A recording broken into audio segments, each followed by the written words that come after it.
Hello, आज हम लेकर आए हैं हिंदी के 50 वस्तुनिष्ठ प्रश्न और आज हम 50 प्रश्नों के टारगेट बनाकर और मैट्रिक बोर्ड परीक्षा 2022 में हम लोग हिंदी के परीक्षा में 100 में 100 यानी शतक मारने के बारे में सोच रहे हैं। तो आप लोग इस वीडियो को पूरा अंत तक देखें। चलिए बात करते हैं पहली प्रश्न के बारे में। तो पहली प्रश्न है, भारत माता कविता में भारत का कैसा चित्र प्रस्तुत किया गया है? ध्यान से सुनिएगा, भारत माता कविता में भारत का कैसा चित्र प्रस्तुत किया गया है? तो आपका सही आंसर क्या होना चाहिए? जल्दी सोचिए। तो आपका सही आंसर है सी यानी यथातथ्य। अब बढ़ते हैं अगली प्रश्न की ओर। अगली प्रश्न है आपका, जातीय अस्मिता की दृष्टि से इतिहास का प्रवाह कैसा है? जातीय अस्मिता की दृष्टि से इतिहास का प्रवाह कैसा है? आपका सही आंसर क्या होना चाहिए? जल्दी सोचिए। तो आपका सही आंसर है सी यानी विच्छिन्न और अविच्छिन्न दोनों। अब बढ़ते हैं अगली प्रश्न की ओर। अगली प्रश्न है, आधुनिक सभ्य समाज श्रम विभाजन को आवश्यक क्यों मानता है? फिर से सुनिएगा प्रश्न, आधुनिक सभ्य समाज श्रम विभाजन को आवश्यक क्यों मानता है? इसका सही उत्तर क्या होना चाहिए? जल्दी सोचिए। तो इसका सही उत्तर है ए यानी कार्य कुशलता के लिए। अब बढ़ते हैं अगली प्रश्न की ओर। अगली प्रश्न है, श्रम विभाजन और जाति प्रथा पाठ बाबा साहेब के किस भाषण का संपादित अंश है? फिर से सुनेंगे प्रश्न, श्रम विभाजन और जाति प्रथा पाठ बाबा साहेब के किस भाषण का संपादित अंश है? इसका सही उत्तर क्या होना चाहिए? तो इसका सही उत्तर है सी यानी एनिहिलेशन ऑफ कास्ट। अब बढ़ते हैं अगली प्रश्न की ओर।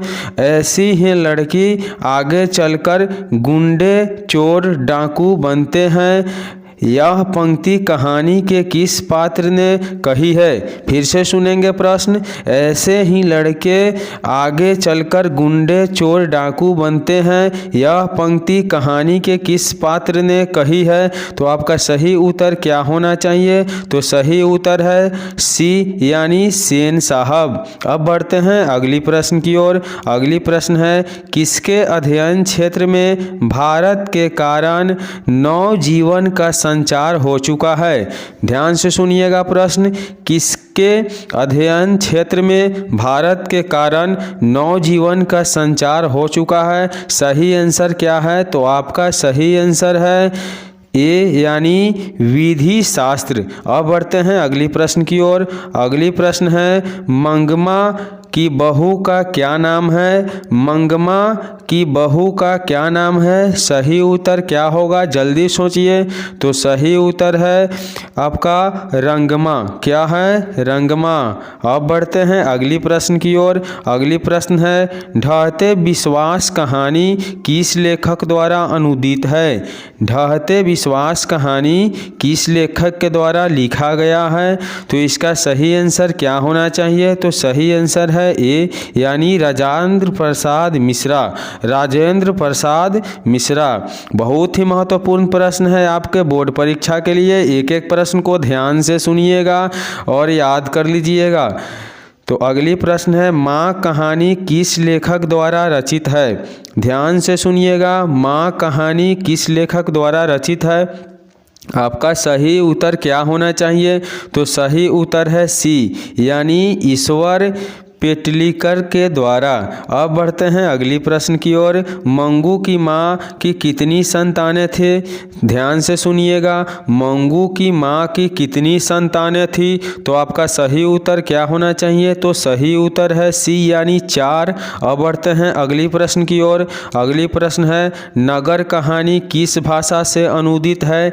नगर कहानी किस भाषा से अनुदित है? तो आपका सही उत्तर क्या होना चाहिए? तो सही उत्तर उत्तर है तमिल। अब बढ़ते हैं अगली प्रश्न की ओर। अगली प्रश्न है पापयाती की उम्र क्या थी? ध्यान से सुनिएगा, बहुत ही महत्वपूर्ण प्रश्न है। पापयाती की उम्र क्या थी? आपका सही उत्तर क्या होना चाहिए? तो सही उत्तर है सी यानी 12 वर्ष। अब बढ़ते हैं अगली प्रश्न की ओर। अगली प्रश्न है धरती कब तक घूमेगी? कहानी किस लेखक द्वारा अनुदित है? यानी धरती कब तक घूमेगी कहानी किसके द्वारा लिखा गया है? तो आपका सही उत्तर है बी यानी सांवरदैया। अब बढ़ते हैं अगली प्रश्न की ओर। अगली प्रश्न है श्रम विभाजन और जाति प्रथा के लेखक कौन है? आपका सही उत्तर क्या होना चाहिए? फिर से प्रश्न एक बार और देखेंगे, श्रम विभाजन और जाति प्रथा के लेखक कौन है? तो इसका सही उत्तर है डी यानी भीमराव अंबेडकर। अब बढ़ते हैं अगली प्रश्न की ओर। एक वृक्ष की हत्या कविता किस काव्य संग्रह से संकलित है? फिर से ध्यान से सुनेंगे, एक वृक्ष की हत्या कविता किस काव्य संग्रह से संकलित है? तो आपका सही उत्तर है सी यानी इन दिनों। अब बढ़ते हैं अगली प्रश्न। अगली प्रश्न है गरीब बस्तियों में क्या हुआ? गरीब बस्तियों में क्या हुआ इसका सही उत्तर क्या होना चाहिए? तो सही उत्तर है सी यानी धमाके से देवी जागरण। अब बढ़ते हैं अगली प्रश्न की ओर। अगली प्रश्न है षष्ठी की विकास थमा का प्रथमाक्षर क्या है? ध्यान से सुनिएगा प्रश्न, षष्ठी की विकास थामा का प्रथमाक्षर क्या है? तो इसका सही उत्तर क्या होना चाहिए? तो सही उत्तर है सी यानी विफलता पर छलके आंसू। अब बढ़ते हैं अगली प्रश्न की ओर। अगली प्रश्न है लौट कर आऊँगा फिर कविता किस कवि द्वारा भावान्वित है? यानी लौट कर आऊँगा फिर कविता किस कवि द्वारा लिखा गया है? तो इसका सही उत्तर है सी यानी प्रयाग शुक्ल के द्वारा। अब बढ़ते हैं अगली प्रश्न की ओर। अगली प्रश्न है मेरे बिना तुम प्रभु किस भाषा से अनुवादित है? ध्यान से सुनिएगा, बहुत महत्वपूर्ण प्रश्न है। मेरे बिना तुम प्रभु किस भाषा से अनुवादित है? इसका सही उत्तर क्या होना चाहिए? तो सही उत्तर है बी यानी जर्मन। अब बढ़ते हैं अगली प्रश्न की ओर। अगली प्रश्न है आपका दही वाली मंगमा कहानी किस लेखक द्वारा रचित है? इसका सही उत्तर क्या होना चाहिए? तो सही उत्तर है ऑप्शन ए यानी श्रीनिवास। अब बढ़ते हैं अगली प्रश्न की ओर। अगली प्रश्न आपका क्या है भारतीय संविधान के निर्माण में महत्वपूर्ण भूमिका किसकी है?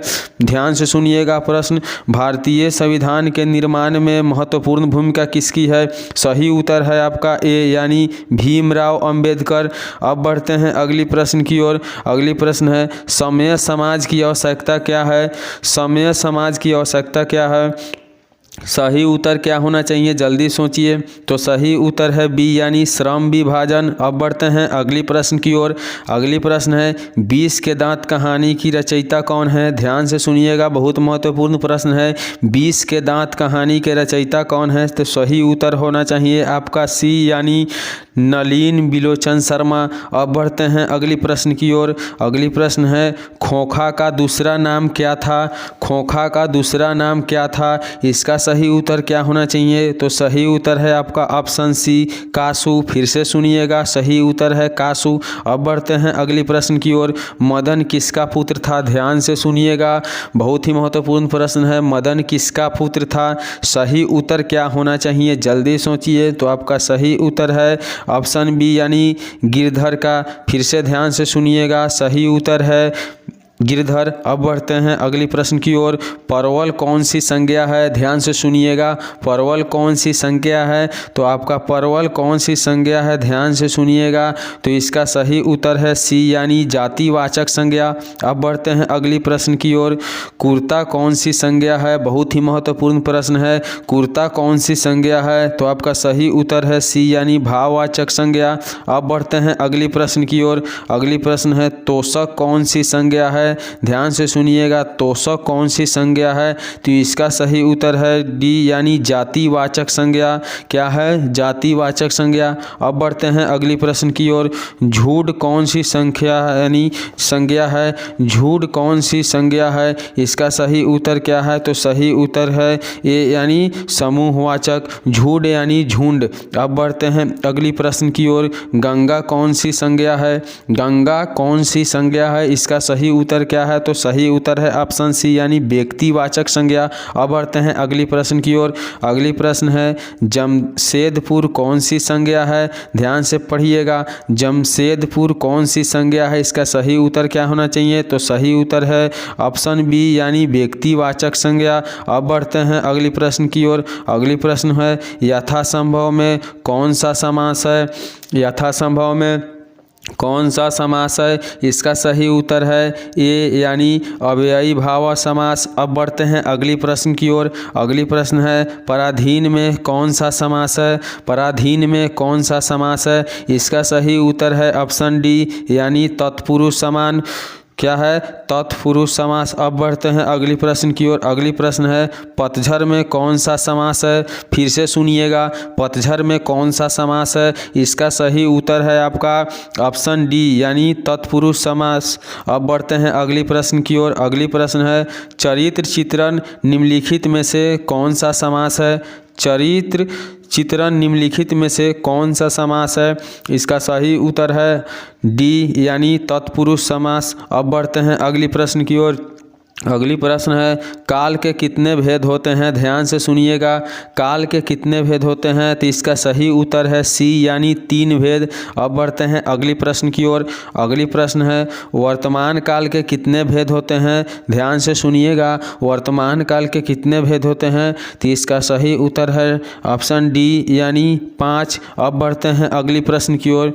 अगली प्रश्न है भविष्यत काल के कितने भेद होते हैं। भविष्यत काल के कितने भेद होते हैं, इसका सही उत्तर है ऑप्शन सी यानी 3। अब बढ़ते हैं अगली प्रश्न की ओर। अगली प्रश्न है निम्नलिखित शब्दों में से कौन सा शब्द तद्भव है।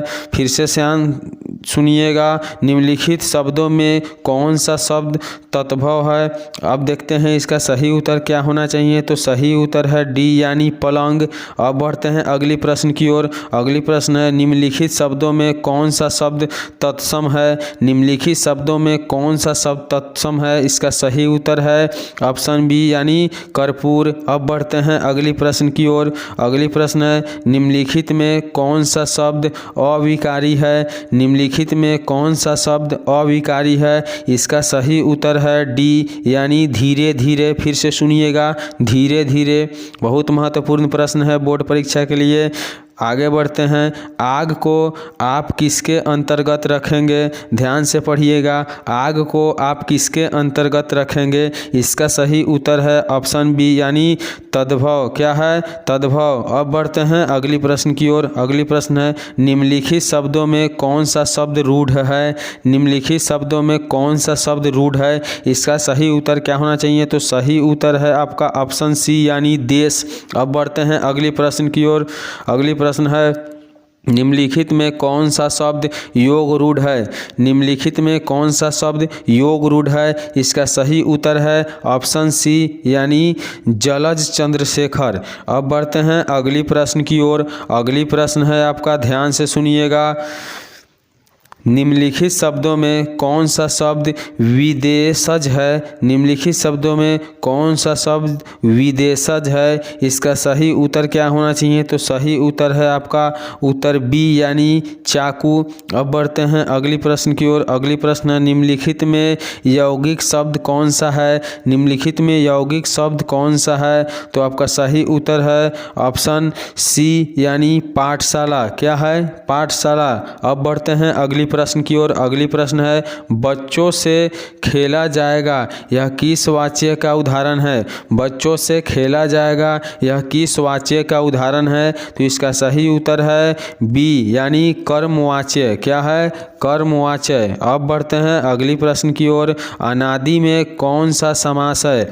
अनादि में कौन सा समास है, इसका सही उत्तर क्या है, तो सही उत्तर है ए यानी नय्य तत्पुरुष समास। अब बढ़ते हैं अगली प्रश्न की ओर। अगली प्रश्न है मनोरथ का संधि विच्छेद क्या है। मनोरथ का संधि विच्छेद क्या है, तो इसका सही उत्तर है सी यानी मनः जोड़ रथ।